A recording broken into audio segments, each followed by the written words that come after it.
Y2K fashion. So when I first heard and saw this trend coming back, I got a few war flashbacks. The best thing about when fashion recycles is that they take the best things and we just forget about the atrocities. It's also pretty funny that there's like a romanticized view of fashion from those days, so I just want to remind you guys of what we were looking at.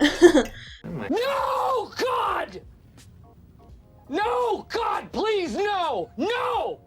No! But I think that this Y2K movement has the biggest inspiration from Paris Hilton and Nicole Richie from The Simple Life. Let's not forget these rules of life that Paris gave us not too long ago. Suits are so cute and comfortable. Skirts should be the size of a belt. Trade Millennium Pink for Millennial Pink. Rhinestones. And I said, I can remember thinking that in another life I wanted to be reincarnated as Paris Hilton's Chihuahua, and I don't go back on that. I really hope that I have enough good karma in this life that I am reincarnated as her Chihuahua in the next one. And I've developed a conspiracy theory that the Y2K movement was developed by the Goodwill higher-ups and possibly the Depop higher-ups so that they could sell ugly clothing that they were going to burn in the rubbish bin, and then get millions of dollars of tax write-offs. It checks out. And to trick the youths that this is now a trend. So besides Goodwill, another brand that's been profiting off of the Y2K aesthetic is UNIF. So UNIF had pretty much an entire rebranding, and they pretty much solely sell 90s and 2000s inspired things. Not to mention these really awful t-shirt designs that they made. So disgusting. And you might say, where did they get these designs from?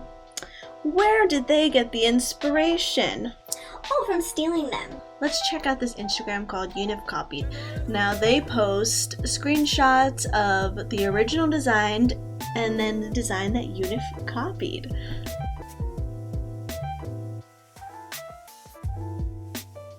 So I really don't get how intellectual property works or how companies are allowed to make these blatant knockoffs and stealing designs. I don't know how they're allowed to get away with that, but we see it all the time. We see and tolerate a lot of stealing of designs, but you'd think that like an indie brand like this wouldn't do that. So I think it's just people feel betrayed because it's like a lack of originality from a brand that's supposed to be like a staple of like alt clothing. So anyways, I think this fur bag is really cute and I want it, but I don't want to support UNIF, so let's make it for ourselves. So I started following a few YouTube tutorials to figure out how to make this bag, and I found that none of them talked about how difficult it is to use and sew faux fur. Oh my god, I was not prepared to work with this. So here's some things that I learned about working with faux fur that you should know before you even start this project. Don't use pins. Instead, use some clips. Now they have sewing clips out there, but instead I'm just going to use these binder clips that I stole from my old job,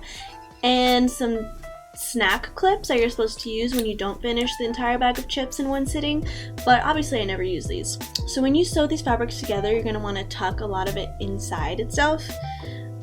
Similar to what I assume they did to this model. Fashion Nova is giving us a great reference here, if you know what I mean. And then they also suggested using a walking foot, and if you're a normal person, you don't own one of those. You own probably, I'm assuming, 5 of these. Possibly 10. So you can use your finger just to pull it through and to feed it so that it goes through smoothly. So this is my first attempt. I used the zigzag stitch and all the things I told you not to do 30 seconds ago. Let's play mini thing in tiny purse. We got hand sanitizer, of course. We got emergency for emergencies. We got off-brand Takis for emergencies. We got tiny succulent. Hot sauce. This purse was really hard to make, but the cutest, I think. But yeah, after this first attempt, I pretty much gave up on the entire idea and decided that this was going to be a rug from now on, and so I could just step on my failures for the rest of my life. But I decided not to waste my $13, and I attempted to work on this big boy.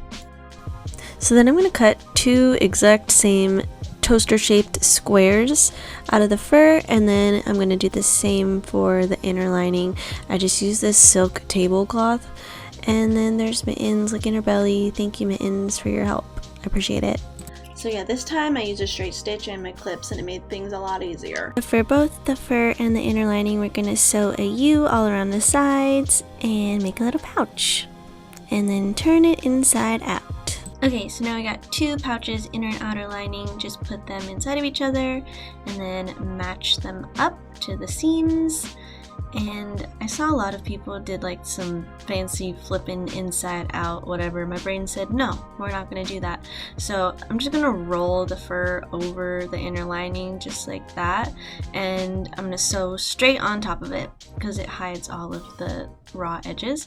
But make sure you only sew the middle part and leave room to add some straps between the lining. The straps! Let's talk about how difficult it is to turn it inside out. I would suggest making your straps like 4 inches big because turning it inside out is so hard. So I used a kebab stick that was burnt at the end so it wasn't like pointy anymore. I mean, it's like the same as buying an actual tool, so just buy a kebab stick. It's eco-friendly.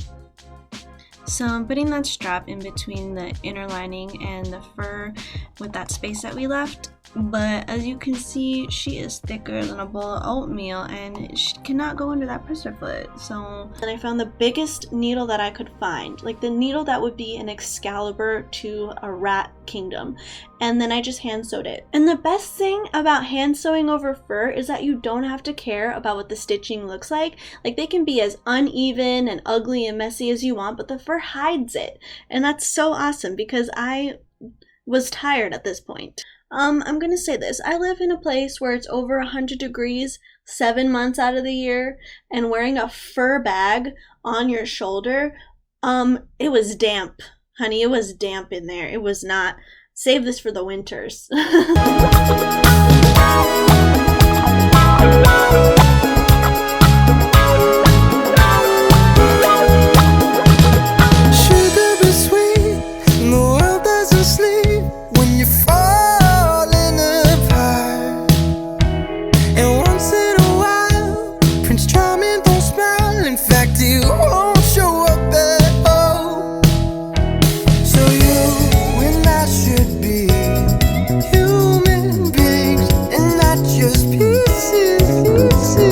This has been my UNIF dupe tutorials. You guys can follow me over at Merrily Rose or Merrily Rose Art on Instagram. I'm very active on Instagram and Twitter. Definitely tag me in your post or send them to me if you make your own. I would love to see your creations.